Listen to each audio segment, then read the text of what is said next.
आइए डिस्कस करते हैं प्रधानमंत्री किसान मान धन योजना। प्रधानमंत्री किसान मान धन योजना PMKMY स्कीम। इस स्कीम के बारे में आपको बताना चाहूँगा। जैसे आप नाम पे देख रहे हैं प्रधानमंत्री किसान मान धन योजना, यहाँ पे अगेन एक मिलती जुलती नाम देखने को मिलेगा, मान धन स्कीम, क्योंकि इसी को याद रखना पड़ता है। पीएम किसान में भी वही सम्मान की बात थी हिंदी में, और यहाँ पे मान का भी मतलब क्या होता है, मान का मतलब वही रेस्पेक्ट ही होता है, मान सम्मान। तो मान, लेकिन यहाँ पे धन भी बात है। तो आप ना टाइटल को देख करके उसके कीवर्ड को निकालिए कि पीएम किसान सीधा फाइनेंशियल सपोर्ट। एक कीवर्ड है फाइनेंशियल या इनकम सपोर्ट, रुपीस देना, और मानधन योजना है this is the pension scheme. तो ये कीवर्ड यदि आता है ना तो आप कंफ्यूज नहीं होंगे, और कीवर्ड ही मेन याद रखना है। आप कीवर्ड के साथ में ही याद रखो जिससे कि बिल्कुल कंफ्यूजन ना पैदा हो। पीएम किसान क्या है, इनकम सपोर्ट, और मानधन योजना क्या है, MDY, ये है pension scheme. Let's start discussing the PM Maandhan Yojana. तो यहाँ पे आपको बताना चाहूँगा सबसे पहले, प्रधानमंत्री किसान मानधन योजना PMKMY is an old age pension scheme. क्या है स्कीम में, ओल्ड एज पेंशन स्कीम है, ये पेंशन स्कीम। और इसमें मेनली फोकस किया गया है स्मॉल एंड मार्जिनल फार्मर को। अब स्मॉल एंड मार्जिनल फार्मर की क्राइटेरिया आपको पता है। स्मॉल एंड मार्जिनल फार्मर में ऐसे किसान आते हैं जिनके पास 2 हेक्टेयर तक का ज़मीन है, 2 हेक्टेयर तक का, अप टू 2 हेक्टेयर तक का लैंड। यही बात है ना क्राइटेरिया पहले में भी। स्मॉल एंड मार्जिनल फार्मर 0 से 2 हेक्टेयर ज़मीन रखने वाले किसान, इनको पेंशन स्कीम की बात है। अब याद करो, पेंशन स्कीम जनरली सरकारी सिस्टम में किन के लिए होता है, गवर्नमेंट एम्प्लॉय के लिए पेंशन स्कीम। और पेंशन स्कीम का एक बेसिक आपको बात पता है कि वो क्या है और कैसे काम करता है। जब आप सरकारी नौकरी में जाते हैं तो आपके खाते से, आपके सैलरी से कुछ कुछ पैसा सरकारी जो सरकार है वो खुद काट लेती है ऑफिस के तरफ से, और वो आपके बिहाफ में पेंशन स्कीम के तहत में डिपॉजिट करते रहता है। जैसे फॉर एग्ज़ाम्पल है, आपके सैलरी में से ऑफिस वालों ने काट लिया 50 रुपीज़ हर सैलरी में से हर महीने, और वो रखते गए। फिर जब आपको रिटायरमेंट होगा तो उस समय में सरकार भी आपके बिहाफ में, जो आपने 50 रुपीज़ मिलाया तो उसने भी 50 रुपीज़ मिलाया, तो अब उसको ना 100 रुपया बन गया। हर महीना आपने 50 रुपीज़ कटा आपका, और सरकार 50 रुपीज़ दिया, तो हर महीना आपका कायदे से कितना जमा हो रहा था, 100 रुपीज़।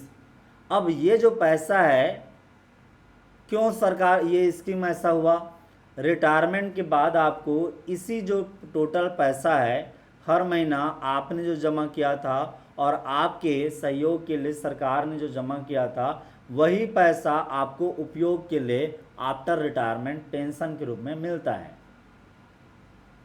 लेकिन यदि आप ये देखते हैं कि ये जो स्कीम में पैसा आया है, सरकार क्यों आपके लिए 50 रुपीज़ मिला रहा है, तो सिंपल से बात ये होता है कि पहली बात, आप जो 50 रुपीज़ मिला रहे हैं, कंट्रीब्यूट कर रहे हैं, वो सरकार यूज करेगी, और आपको ये जो इतना लंबा समय गुजर जाता है आपकी नौकरी का, 30 साल 40 साल, इतने में सरकार उससे और भी कुछ उपयोग करके मनी बना चुके होते हैं। तो आप भी विन विन सिचुएशन में रहते हो और गवर्नमेंट भी विन विन सिचुएशन में रहते हैं पेंशन स्कीम से। खास करके सरकार वो बेनिफिट में रहे या ना रहे, बेसिकली जो सरकारी कर्मचारी है जिसने सरकार के लिए काम किया है, उसको कायदे से आफ्टर रिटायरमेंट भी बेटर लाइफ जिया जा सके, इसलिए मदद की एक तरीका है। अब वो तो सरकारी सिस्टम के लिए था, किसान तो सरकारी आदमी है नहीं और वो भी कमज़ोर सेक्शन का किसान। तो कमज़ोर सेक्शन का किसान, 2 हेक्टेयर से कम रखने वाली किसान है, सरकारी कर्मचारी नहीं, फिर भी वो है तो कमज़ोर, तो आपका संविधान उसकी भी मदद करने के लिए कहता है। तो खास करके इसे मानधन इसलिए कहा गया कि it is also a kind of giving respect to the weaker section of the society. समाज के कमज़ोर तबका है उसको भी इस तरह से मदद करने का एक तरीका है। और इसीलिए ये किसान के लिए पेंशन स्कीम चालू हुआ, ओल्ड एज यानी बुढ़ापे के बाद पेंशन स्कीम। तो फंडा क्या कर रहे समझ में आ गया। स्कीम और ऑब्जेक्टिव और प्रोविज़न तो जान जाएंगे। ऑब्जेक्टिव और प्रोविज़न मेन होती है, और लॉन्च ईयर। तो ये ओल्ड एज पेंशन स्कीम है, प्रधानमंत्री मानधन योजना, और सारे कंट्री के जो भी ज़मीन वाले किसान हैं वो अप्लाई कर सकते हैं। याद रखना इसमें स्मॉल एंड मार्जिनल फार्मर ही एलिजिबल हैं, this is not for the all, और यही कन्फ्यूज़न का पॉइंट हो सकता है। और लॉन्च ईयर भी कन्फ्यूजियस है थोड़ा सा। देखिए दोनों ही 2019 के प्रोग्राम हैं, लेकिन ये बाद में लॉन्च हुआ था 12 सितंबर 2019 को, 12 सितंबर 2019 को, जबकि पीएम किसान स्कीम है वो 24 फरवरी 2019 को लॉन्च हुआ था। चलिए इसके प्रोविज़न को जानने की कोशिश करते हैं। The administration of the scheme is carried out in the collaboration with the Life Insurance Corporation of India as design as pension fund manager. यानी चूँकि ये पेंशन स्कीम है तो इसको चलाने का मुख्य जिम्मेदारी किसको दिया गया? Life Insurance Corporation of India को ही दिया गया। लाइफ LIC, अक्सर में पेंशन का भी काम वही देखते हैं, बाकी पेंशन का भी। तो life Insurance Corporation of India LIC को ही पेंशन फंड मैनेजर के रूप में रखा गया। और इस पेंशन स्कीम में जैसे मैंने बताया कि कुछ पैसा आप जमा करते रहते हैं और बाद में आपको वो मिलता है बड़े पैसा बन के, डबल होके। तो जो पैसा आप जमा करेंगे वो किसके खाते में जाएगा? नियम के अनुसार से life Insurance Corporation of India के खाते में जाएगा, LIC। और फिर LIC क्या करेगा? वो पैसा को बाद में डबल करके देगा ज़रूर, लेकिन जब तक 30-40 साल तक उसके पास पैसा आएगा ना, वो पैसा वो इन्वेस्ट करता है, और इन्वेस्ट करता है ताकि वो भी पैसा कमा सके अपने कर्मचारियों को देने के लिए और किसान को डबल करके देने के लिए। लेकिन कभी कभी धोखा हो जाता है उनके साथ भी। जिस कंपनी में पैसा लगाया है उसका शेयर डूब गया तो फिर 30-40 करोड़ का भी, 30-40 हज़ार करोड़ का भी नुकसान हो जाता है, बड़ा भी हो जाता है। हाल के कुछ दिनों में ऐसा देखने को मिला भी है। और LIC चूँकि एक तरह का गवर्नमेंट सपोर्टेड कंपनी होता है, जिसे आप जनरली कहते हैं अर्धशासकीय, उस टाइप का, रिलायबल होते हैं, गवर्नमेंट नियमों को पालन करते हैं, गवर्नमेंट इन कॉरपोरेशन होते हैं। ठीक है, समझ में आ गया। तो LIC मेन है, और LIC आप जानते हैं बीमा योजना के लिए ये काफ़ी पॉपुलर संस्था है, और वही इस पेंशन स्कीम को भी देखते हैं। यहाँ पे मेन पेंशन स्कीम के प्रोविज़न पे आते हैं। जैसे मैंने आपको बताया कि पेंशन लेना चाहते हैं तो आपको कुछ तो पैसा जमा करना पड़ेगा और उसे कहते हैं मंथली कंट्रीब्यूशन। जो मंथली कंट्रीब्यूशन अमाउंट है वो कितना है, ₹55 टू ₹200 पर मंथ किसान को LIC को देना पड़ेगा। कौन किसको देगा, किसान जमा करेगा ₹55 या ₹200 LIC को, एक बार नहीं हर मंथ। अब ये तय होगा कि उसे ₹55 जमा करना है या ₹200, ये डिपेंड करता है कि वो कौन से उम्र में है, वो कौन सी उम्र में है और वो कितना दिन उसका बाकी है 60 साल पूरा होने में।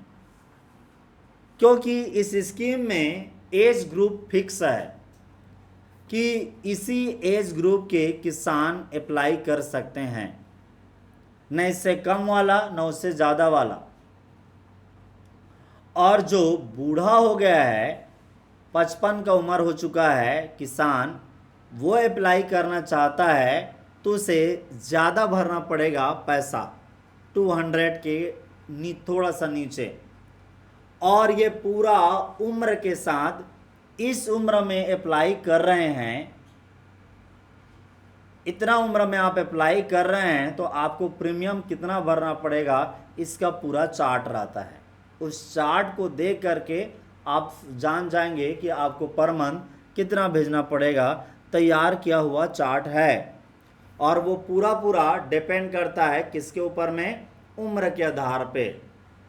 आपको बताना चाहूँगा कि इसमें जैसे मैंने कहा कि मैं केवल एग्ज़ाम फैक्ट पॉइंट पे ही कवर कर रहा हूँ, कोई थ्योरी या डिटेल इस पर इतनी ज़्यादा नहीं बताना चाहता कि पूरा इतिहास रचा जाए, फिर वो ना कन्फ्यूजियस हो जाएगा। जितना आपके एग्ज़ाम फैक्ट बनता है उतना ही, ठीक है।